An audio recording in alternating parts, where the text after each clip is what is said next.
ജോലിയെല്ലാം കഴിഞ്ഞു നാട്ടിലെത്തിയിട്ടുണ്ട്. നമ്മളിപ്പോൾ ഉള്ളതേ പാലക്കാടാണ് കേട്ടോ.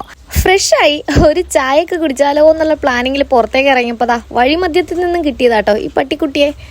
നമ്മളങ്ങനെ ഫ്രഷായി നേരെ മലമ്പുഴ റോപ്വേയിലേക്ക് പോയിട്ടോ.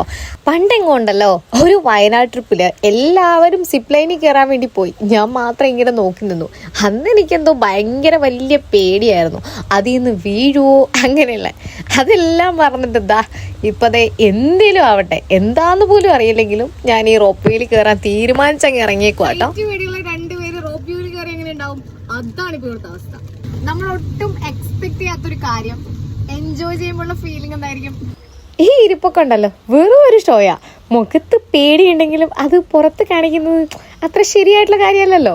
എന്റെ കെട്ടിയവന്റെ മൊത്തൊട്ടും പേടിയില്ലേ? അവേട്ടാ ഒന്ന് പോസ് ചെയ്യാൻ വേട്ടാ, നോക്കട്ടെ, ചിരിക്ക്. അവന്റെ മോളിൽ നിന്ന് എങ്ങനെയെങ്കിലും താഴെ ഇറങ്ങിയാൽ ഹോ, ഇതൊക്കെയാണോ അത്ര വലിയ കാര്യം എന്ന് ചോദിച്ചാ എനിക്കിതൊക്കെ ഒരുപാട് ഇഷ്ടാട്ടോ. റോപ്പ് നിന്ന് ഇറങ്ങി ഇനിയിപ്പോ കുറച്ച് ഉപ്പിലിട്ടത് കഴിക്കാല്ലേ. എനിക്ക് ഈ ചാമ്പയ്ക്കയും മാങ്ങയും എല്ലാം ഉപ്പിലിടുന്നത് ഭയങ്കര ഫേവറേറ്റ് ആട്ടോ. ഇനിയിപ്പോ നമുക്കേ ഈ ഗാർഡൻ വഴി നേരെ ഡാമിന്റെ മുകളിലേക്ക് കയറിയാലോ? എനിക്ക് നല്ല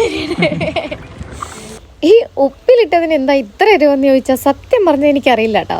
ഈ എരിവിനെ അങ്ങ് മറികടക്കാൻ വേണ്ടിയിട്ട് ഒരു ഐസ്ക്രീമും വാങ്ങി നമ്മളിതാ ഇനി ഡാമിന്റെ മുകളിലേക്ക് കയറാൻ പോവാ കേട്ടോ.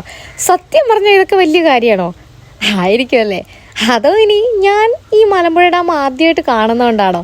എന്താണെങ്കിലും സംഭവം അടിപൊളിയാ, ഞാനങ്ങ് ആസ്വദിച്ചു.